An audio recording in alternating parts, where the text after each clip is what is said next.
Thank you so much for listening. If you'd like to offer dana, then please do go to justthiszen.org/giving.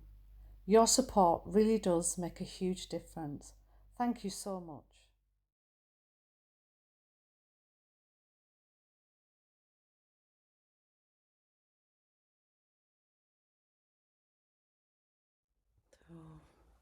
Welcome everybody. It's lovely to be sitting here in the late evening light of the UK, with all the different time zones that we're sitting in, and I'm just feeling really appreciative of people being here. Last week, Flint gave his tender talk to us, and in it he was asking. He said, "What I wonder is what wants to live, and what's a truth worth knowing. What wants to live, and what's a truth worth knowing?" And I found those questions really intriguing, and sort of something in me felt some kind of thread that wanted to be followed in those. So I've been sitting, kind of wondering what there is in my life that wants to live, and what truth or truths do I feel are worth knowing. I had a lovely conversation this morning with someone where we were kind of saying, if everything's made up, at least choose something that brings you solace or is nourishing. Or I was saying, if I'm choosing Buddhism, it seems to be, it's pretty good at the moment. It's being supportive. So, and then I was kind of just thinking about all of that. What is it that wants to live, and what's a truth worth knowing? And then I read someone else's, so just in the way of the internet putting things in front of you, I was reading about someone else's life, and I got a kind of slightly stronger sense for me of what it is in me at this moment that wants to live, and also the kind of ways that I might obscure that. So the story that appeared was a story that I knew, which was about the story of Milarepa and the Cave of Demons, which I'm sure some of you will know the story. And so I kind of went down that kind of rabbit hole of looking a little further into something. So I knew the story of Milarepa and the Cave of Demons, but I hadn't really connected with his life story. So I read a little bit more around that, and he was born in about somewhere between 1028 and 1053 in the high Tibetan plain, in the plateau there, and originally was born into a very wealthy family, and by all accounts had a very lovely and warm childhood. But when he was 7, his father died unexpectedly, and in his will he left his estate, his lands, to his brother, and therefore his brother's wife, to be held in trust until Milarepa came of age at 15. But his brother reneged on the deal, and actually took over the land and made Milarepa and his mother and his little sister live in abject poverty, as kind of like the lowest of servants. And so his life turned on a kind of sixpence in the way that our lives can, and going from being the beloved son of a wealthy person, he becomes the despised servant of his uncle and aunt, and had a very, very hard time. And then as Milarepa was approaching his coming of age at 15, apparently his mother scraped together everything that she could to kind of throw a banquet to beg her dead husband's brother to be honourable. And at the banquet, the the brother, the uncle, absolutely humiliated and shamed them when she begged that they be given what was theirs. What was theirs. And apparently he said, your possessions, we don't have them, and even if we did, we wouldn't give them to you. If you are many, wage war, and if you are few, cast magic. And this phrase, if you are few, cast magic, really struck in Milarepa's mother, and she wanted revenge. She was full of anger, as we can imagine she might be. But she made Milarepa promise to learn the dark arts of magic, dark magic. And she said that she would kill herself in front of him if he wouldn't do that. So this young person, 15 in their world, a young adult, learned the dark arts. And enacting his mother's need for revenge, he used his magic to destroy his uncle and aunt's house, and he killed 35 people who were attending a wedding in their home. And he killed all of his aunt's sons and their wives, whole families obliterated. And then, at his mother's insistence, he sent hailstorms to destroy the local harvest. And this is in a poor place, so destruction of the harvest will have resulted in more deaths because their neighbours had threatened reprisals. So his mother got her revenge, but he was gripped by sorrow and remorse that he couldn't eat, he couldn't sleep, if he was in, he wanted to go out, if he was out, he wanted to go in. So he was really broken. He was really broken by what he'd done. And so it plunged him into a life of seeking practice. And his first teacher, Marpa, recognized that here was someone with an iron will and power who had enacted death, had created the death of probably many people. So rather than teach him in the monastery, he made him, without any assistance, build out of stone that he had to collect a tower on the very border of the property. And then when it was fully built, he had to tear it down. And then he did that 4 times. Collected the stones, built the tower, tore it down, and still Marpa wouldn't teach him. And it was only when he kind of begged for proper teaching that Marpa actually relented. He didn't take it up immediately. He went back to his family house and found his mother's bones there. So he'd lost everything. And his initial training was about kind of breaking his iron will, showing him he had the power to raise something up and destroy it, to raise up and destroy it. I guess like we all do, in some way. We all have the power to build things in our lives. We all have the power to destroy them. And so the story of Milarepa in the Cave of Demons takes place in this context of great power misused and the pilgrimage to some kind of peace that he then followed. I hadn't known the earlier bit of that story when I first heard the story of the cave.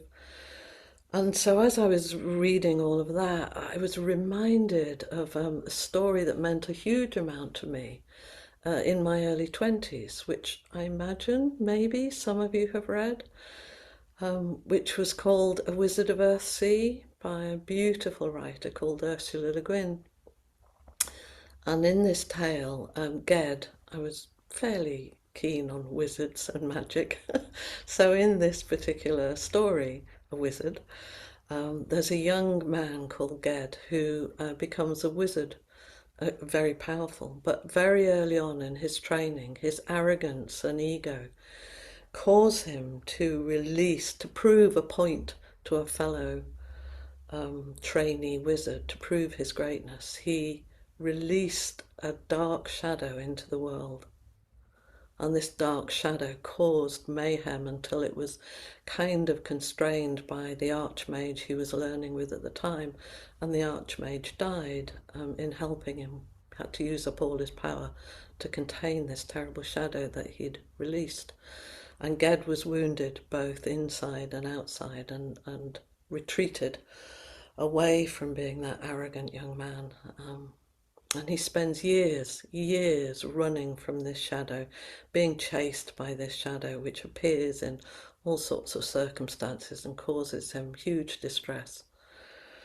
And damage in the world, people get hurt.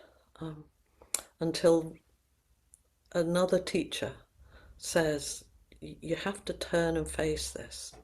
You can't keep running. You can't keep running from the shadow.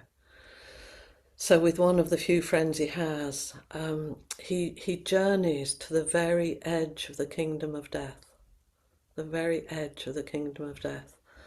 And finally on a boat, out on this kind of liminal space of darkness and the possibility of death forevermore, he meets the shadow.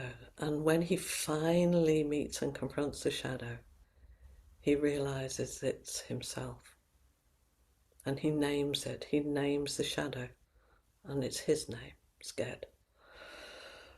And the shadow becomes absorbed into him. And in recognizing himself and giving it his own name, Ged becomes free and whole again. So why did this story resonate for me? Why did it come up? Kind of listening to this story, thinking about this story of Milarepa was...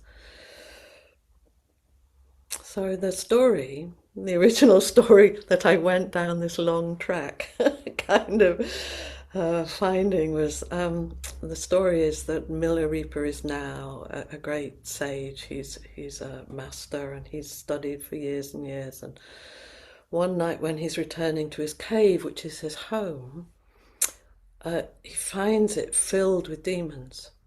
His home is just chock-a-block with demons. And at first he responded using what he knows, which is his strength and his power and his capacity. And he ran the lesser ones out. So he kind of used his strength to run out the lesser demons. And they scattered. Others proved more persistent. And he kind of, with those, he shifted and he became more skillful. Some of the things that he'd learned in his practice, a little more patient, more skillful. And some of those they started leaving. So he met them with a kind of openness and offering rather than imposing, and they were gradually banished. But in the very back of the cave, there was one last demon remaining, a great slathering, fearsome, open-mouthed, stinking demon right at the back of the cave. And it didn't do anything in regards of what Milarepa was trying to do, wasn't touched by any of it. Didn't matter, didn't yield to force or patience or openness or kindness. That everything Milarepa had relied on, his strength, his discipline, his ability to meet things skillfully, he'd reached his absolute limit. And there was nothing left to apply, no method that made sense to this demon squatting in his own home. So he did something else. He stepped forward and he bowed and, according to the story, he placed his head into the slavering demon's mouth. He dropped all resistance, no attempt to control the outcome, no distance left between himself and what he faced. And the demon dissolved. Ged's shadow yielded and he became whole again when he stopped running and named his shadow as himself to embrace his wholeness. Milarepa surrendered and just met most intimately this fearsome creature. And the story's been told not as a kind of record of supernatural combat, which is one way of reading it, but as a description of the mind itself.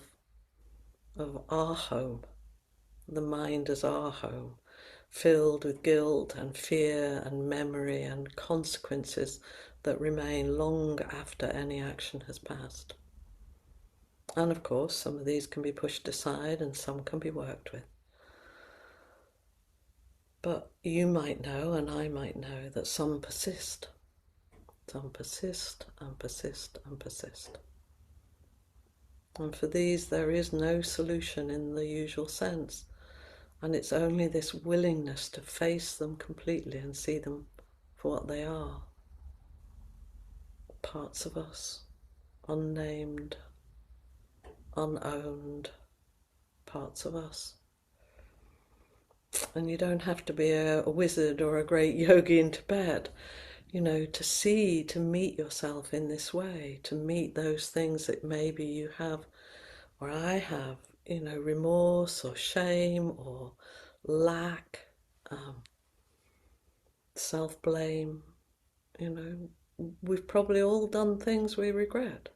We've probably all done things that had actions that carried on long after the action happened.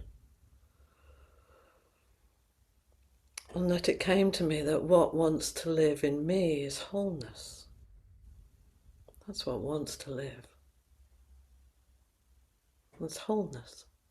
And that what a truth worth believing in is that if I can fully embrace everything that I am, can I surrender to kind of my innate wholeness, which includes all things? That's what wants to live. And that's a truth worth believing in.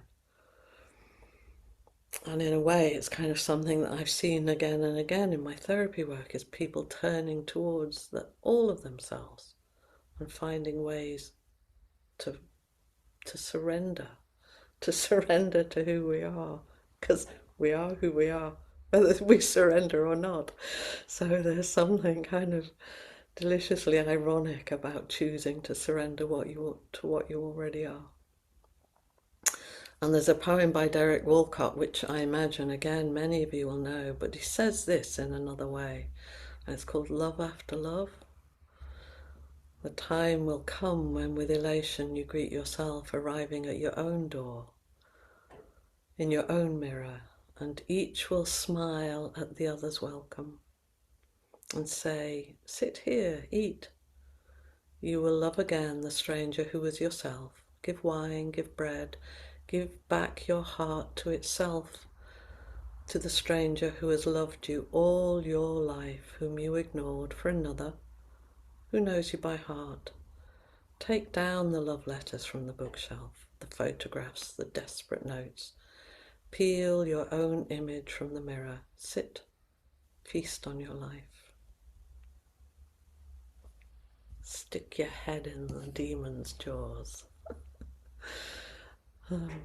And a little more contemporary version by Rosemary Watala Troma is called The Thing Is.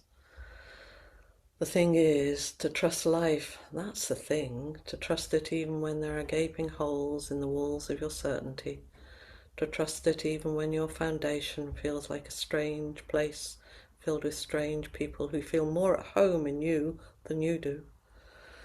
And when fear enters you like a bear in your basement, or like 3 bears, all of them famished, all of them rummaging through your emergency stores. Yes, when fear offers to give you its name, when fear brings you a ladder and says, here, climb down into yourself, into this chamber of strangers and bears, when you would rather go anywhere but in.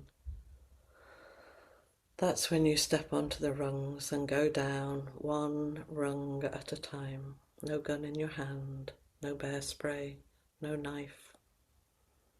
There is honey in there somewhere, and tea. So much here to offer these hungriest parts of yourself, and you are ready to make peace. You are ready to meet them and share. So they're all saying, go into the dark place that you're scared of, where there may be bears, there may be demons, but there's also honey and tea and wholeness. So that's what's been on my mind, in the basement with the bears, the cave with the demons, the boat on the edge of the kingdom of death that we're all invited to enter. You know, as Flint has often put it, like, okay, okay, you know, I'll live my life. I'll live my life. My life. This exact life that I'm sitting in the middle of. Roshi Jones said in a talk recently, said of her teacher, Bernie Glassman, "My teacher had imagination. He was dedicated to Tikkun Olam, the project of repairing the brokenness of the world. He did not let brokenness stop him. In fact, he invited many of us to go where there was brokenness, because he imagined a world where brokenness was repaired." And that's the imaginal act of when we face the demons, when we go into the cellar, when we sail our boats to the farthest shores. That's where brokenness is repaired, where wholeness lives. So I've been thinking a lot about that this is my life, this is the one I've got, with all of its mistakes and remorses and glories. You know, what gets in the way of me fully living and engaging with this life? You know, what are the moments that stop me from putting my head into the demon's mouth? And what supports me to keep trying? Well, it's you. It's all of you and your practice. It's all the teachers that have come before me, who I owe such gratitude to, who keep saying, here's the demon. Stick your head in and see what happens. So that's been what I've been with since last week from Flint's talk. It's a truth worth living, and the wholeness of my life is what wants to be lived. So I'm really curious if there's anybody else who's been wrestling with that idea or has other thoughts and questions or anything you'd like to share. I'd be delighted to meet with you.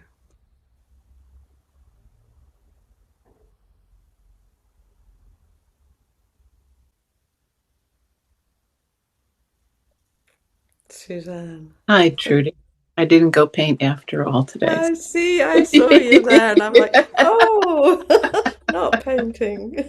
Yes, no, too much pain to go out today. So Oh, anyway, but I'm delighted to be here. So this really struck. I've known the story about Milarepa and the demons for a long time, but I loved your telling of it. It was like a bedside story with an unexpected ending, and relating it to Derek's poem and Rosemary's poem as well. The dark place that I too have been striving after wholeness, realizing that this is the time. This is the time of my life that need is really coming forward, and what does it mean, and what does it mean I'm letting go of, and but what I'm finding is the demon that's in the back of the cave is fear of not existing anymore, right? The fear of growing old and aging and becoming sick or ill and dying, and that demon is. I faced a lot of demons in my life. I'm a pretty fearless person, and always have been. But that demon, I realize, is the one now. yeah. And it's wonderful to give a face to that. You know, to give a. I've always had an image of. I mean, there are lots of wonderful images of Milarepa's the big, ugly, smelly demon, and so yeah, to embody it like that, and to sort of suddenly makes it more, um, well, gives it presence in a way, Yeah. you know. That Yeah, and I was just wondering, is like, what would, like right now, what would really support you to get a little closer to that demon? well, I mean, as I think I started to tell you in some of the emails, a desire to really share this part of life with other people and explore it together, and to feel. I think it's really a desire to not to know I'm not alone, Yeah. and to share it, and to, because at some level, everybody I know, and that's in our age group, it has that demon in one form or Hello. another. And talking about it is one way to put your head in it, put my Yeah. head in it, to Yeah. say, okay, I'm standing here holding hands with a bunch of other people, and I'm going to stick my head in this one. You stick your head in that one. Yeah, that actually what we need is contact as well. That really to say you're not on your own with this. No, no, no. It is a universal human experience that at some level, and it's also deeply, deeply personal and unique and individual. It's each of us has a slightly, our demons look a little differently, each one. Yeah. But there's a basic fear behind it Yeah. that that the practice, I really, really have faith, can help look at that fear Yeah. and transform it in some kind of way into greater wholeness. Yeah. And to So. have the fear and to have all the other things alongside it. Mm-hmm. It's Mm-hmm. like both, of course. Yeah. Yeah. Most of us can't imagine not being here. Well, no, yeah, it's a mystery, right? We've watched other people disappear. We've all had that experience, Yeah. and but yeah, no, it's at some level I'm not afraid of it at all. On another level, the ego is certainly afraid of not existing. It's like, what do you mean? I'm important. Me? Me? No, you don't mean me. um, so there's that too. Anyway, so I'm here. thank you. Yeah, and Really, really, really touched me deeply. So thank you so I'm much. really glad, and I'm holding hands across the ocean with you. Okay, thank you. Thank you.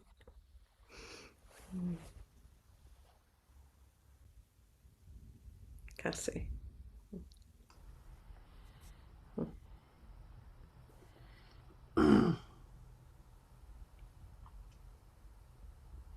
Thanks, Trudy.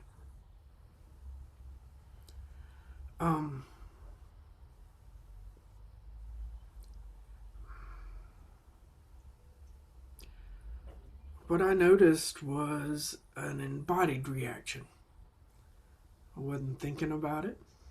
I wasn't imagining it. I wasn't solving the problem. But I was feeling lots of tension across the muscles of my shoulders and back. Hmm. And then I was feeling deeply exhausted. I wanted to hold my head in my hands and sleep. It was just like I kept wanting to sleep. And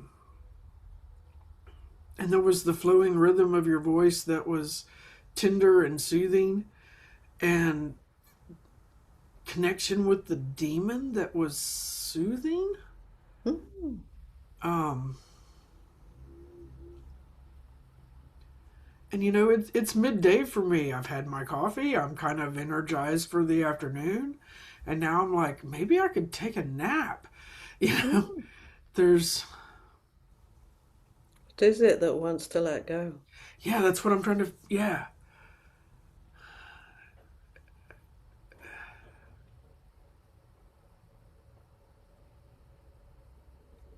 Okay, so disconnection comes up. What is it that wants to let go? Disconnection. Ah. And that's disconnection with me and my body, and and and others. And I love so big, and I usually, intimidate the crap out of people. Keep trying. Okay, so there's my belief that I intimidate the crap out of you.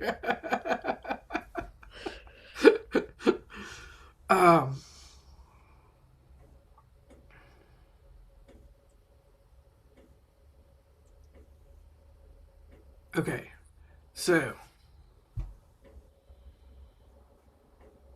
I don't feel like I love as fully as I can, and I'm afraid of that. Yeah.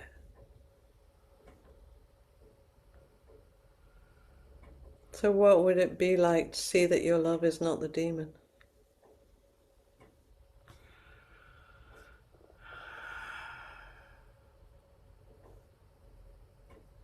Different.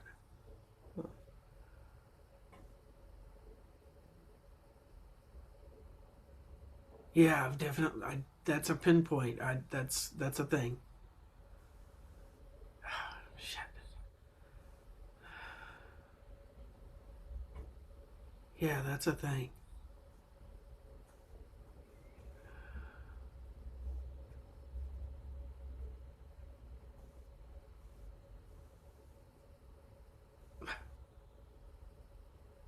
I'm looking at all the paths that all hold that. I mean, that's a linchpin. I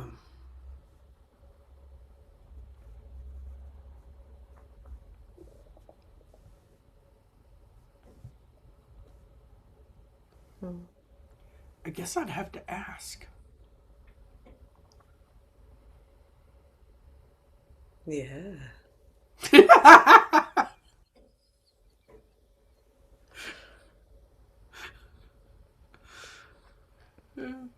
Yeah, stop believing and ask. Right.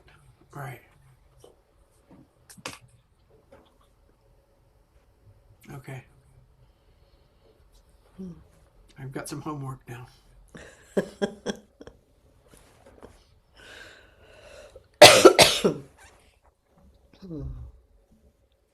Joel. Oh, Trudy, what evocative stories. And I'm also connecting with what Cassie just said about kind of energy leaving and wanting to take a rest. What I wanted to say was that Gad and Milarepa knew they had come to recognize the damage they had done, and were and really seriously wanted to repair that. I thinking in my own life of the demons that I want to face or don't want to face, yearn to not be chased by, and those kinds of things. I don't have a clear recognition of damage that I've done in relation to them. I mean, have I done damage in my life? Yes. But I don't feel drawn to seeking to repair that in those cases. It's elsewhere. It's and I just wonder if I'm in the clouds of the Himalayas or something. You very are. Just wandering around. You're up there in the blue infinite sky. Well, indeed, yeah. A New Mexico style. But I don't even know what I'm asking. It's just like, how come I'm not recognizing what is the opportunity in the story that you're saying? How come I'm not recognizing that in my life? That's the question I'm asking myself. But do you have any advice for someone who's, I've heard this phrase that Rinzai people use apparently for description of Soto Zen people, The Soto Zen to them is like a rock sitting in cold water. There's not enough friction. There's not enough anything to Bump into. make a change. And I find myself in that state right now, like a rock in cold water. Okay. I was just, my first curiosity was, what damage have you done to yourself? What harms have I done to myself? Yeah.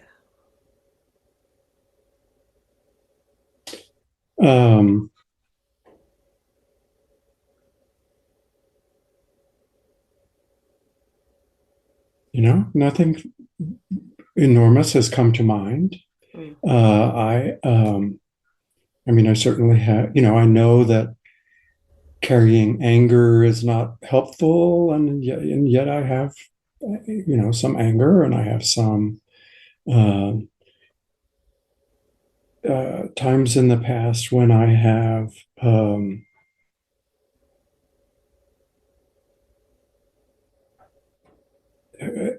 the harms that I've done to myself are, I believe, from lack of imagination, from lack of being able to connect with a big enough space, big enough vision of potential for everyone that would include me, and therefore, just settling for my habitual energies and those kinds of things. So that, yes, those do exist. And yes, I'm coming forward to describe them right now, or to acknowledge them right now. So that's kind of like turning toward the demon. Yeah. Is that right? It sounds like that's, I was thinking it's like, what's your demon? It's like there was Milarepa's demon and there was Ged's demon, and I could think about mine or Cassie, or, but it's like, and it feels like there's something about, you named it as kind of maybe lack of imagination, or like something not allowing you to be as big as you are, or as you could be, or so I don't know. I'm just really curious about that, the stone, the stone in the water, like not causing ripples or not causing friction, or staying a little. So I'm doing that. I don't know what that is. Anonymous or something. Yeah, that's Held. correct. Yeah.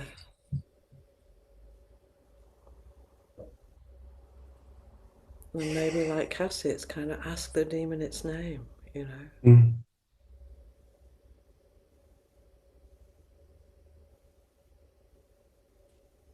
What is it that wants to live? And coming to talk to you, I did something like that, and now I'm thinking the demon's name is not enough imagination, not enough honesty about the awesome possibilities available. Something like that. Yeah. And that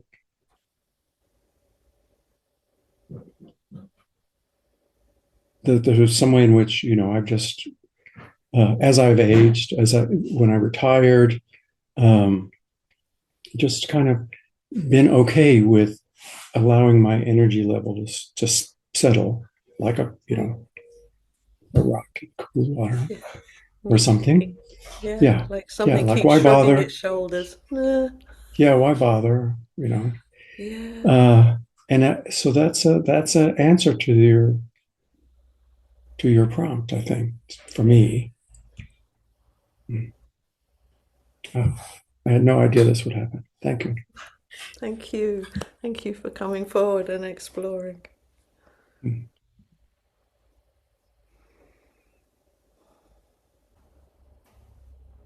Thank you there. You disappeared. It's that magic. Oh, you've got rainbows on your face.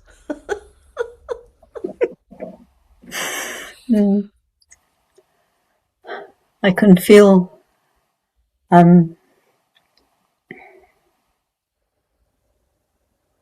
how tender my heart feels as people have come up and sat with you. And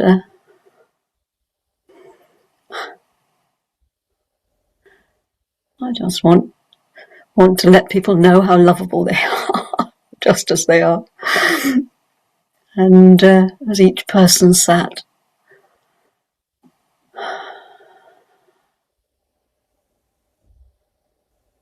and one of the demons that's been walking for a little while, I think, with me,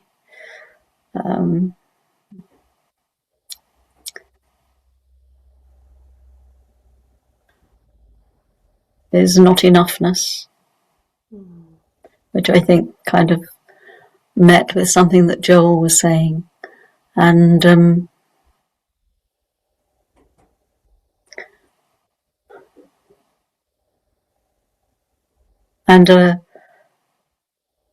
offering myself, or whatever, the forgiveness, if you like, for that actually, I'll never be enough.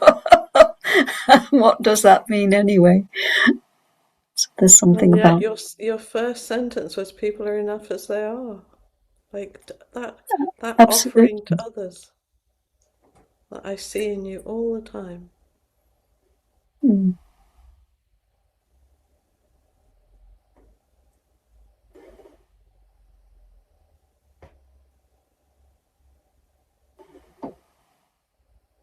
One of the things you said to me not that long ago was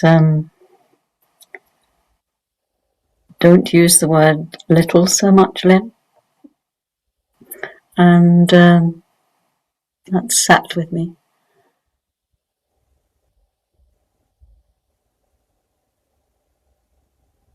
Because I don't feel little inside. No. Because you're not. No.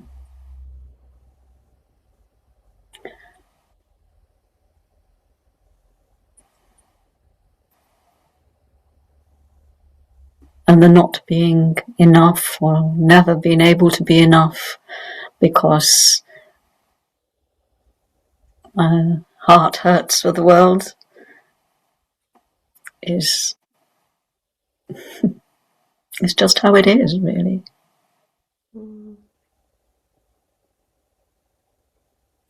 And just walk me through a little, how does your heart hurting for the world not make you enough?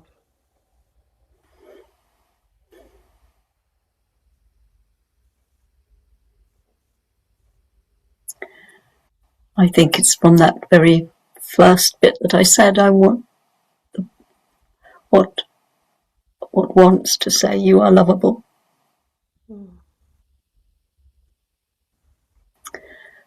To everything. And that's really,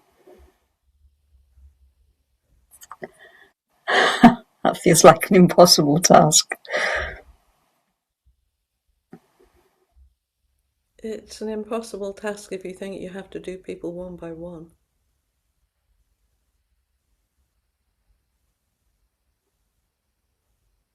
I think when Milarepa went back to his family home and found it was ruined, and he picked up a piece of cloth and his mother's bones were in it, and he had this realization that he could release his mother and his father, that there was something he could do that wasn't about the singularity of something. And it feels like something's got caught in like one thing at a time, rather than loving the world is loving the whole fucking world. The whole bloody lot. The whole bloody lot.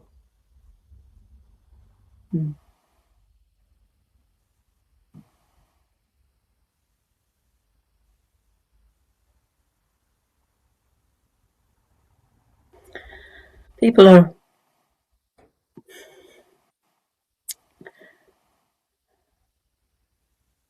are easy to love.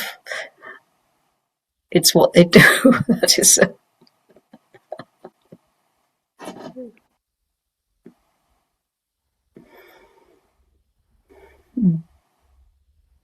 You're easy to love. I'm seeing all these faces.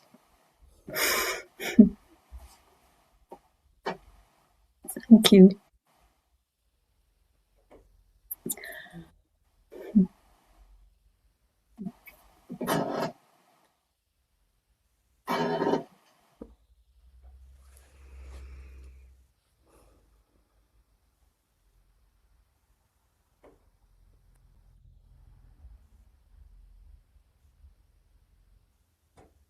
I was thinking about our vows, vow to free all beings, or end all delusions, or and either we get kind of really grandiose around that, like I am going to free all beings, or we collapse in hopelessness because of course we're never going to free all beings, and yet they come from such a place of separateness. If I free this being, I free all beings. If I can live, awake in delusion, I free all beings from delusion. Because we're not separate.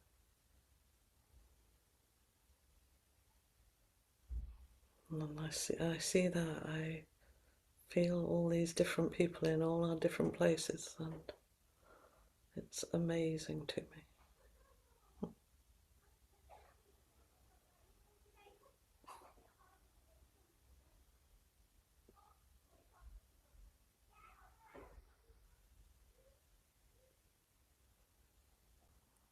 And then we're going to finish in a moment, but I read that poem when we were doing a Hakomi training, the Rosemary Watola Trauma, about going down and the bears inviting you into the cellar. And one of the students did this beautiful painting, a really beautiful painting of going down the ladder, and that's been in my mind, is like, there's beauty in that. We can find beauty in meeting the demon.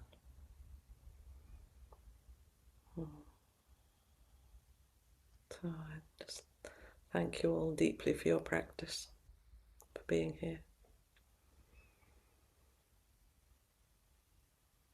And if my mind doesn't go offline, as it sometimes does when doing the chants, let's end together with the 4 practice principles. Caught in the self-centered dream, only suffering, holding to self-centered thoughts, exactly the dream. Each moment, life as it is, the only teacher, being just this moment, compassion's way. Caught in the self-centered dream, only suffering, holding to self-centered thoughts, exactly the dream. Each moment, life as it is, the only teacher, being just this moment, compassion's way. Caught in the self-centered dream, only suffering, holding to self-centered thoughts, exactly the dream. Each moment, life as it is, the only teacher, being just this moment, compassion's way.